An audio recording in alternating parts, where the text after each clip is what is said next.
beaches. I could walk around using mostly a wide-angle lens and wait.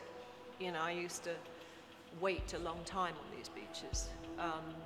And sometimes I would go to an air show and I might not get any shots that I actually wanted for the project. Another day I might have 3 that I wanted for the project. It really varied enormously because I could take shots that maybe could go into a photo agency or something, but I was looking for quite specific shots for this work. Sometimes you don't know it.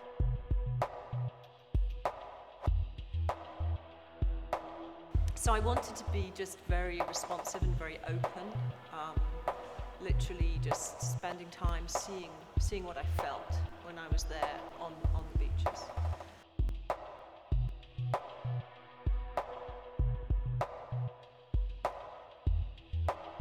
One of the influences was a print on my parents' living room wall, which is a kind of fantasy image. It actually is a publicity image devised for one of the very early flying machines. This was a flying machine called the Ariel, which never successfully flew. But there are a couple of images. The one that's actually reproduced in my book, The Home Front, shows the Ariel flying over Hampstead Heath, but this never actually happened. And you've got this mid-Victorian crowd in Victorian dress. It's 1843, or early Victorian rather, crowd in Victorian dress, sitting there, standing, looking up at this plane above. But it never actually flew. It was a publicity image for the plane.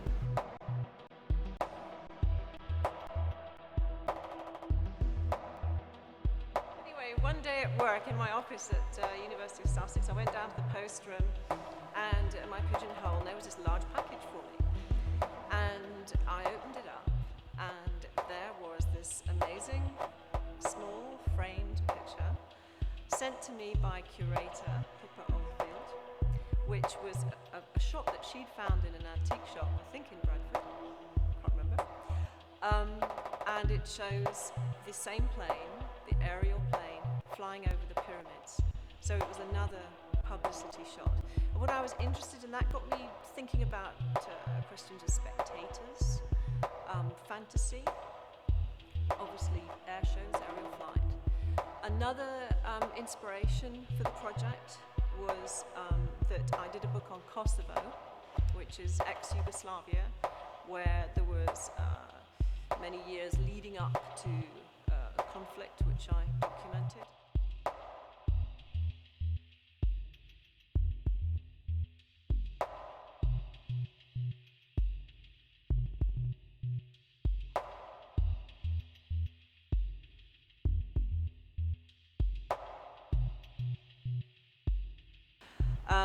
One small girl who was on the cover of my book, No Place Like Home, Echoes from Kosovo, was 4 years old when she fled across the border.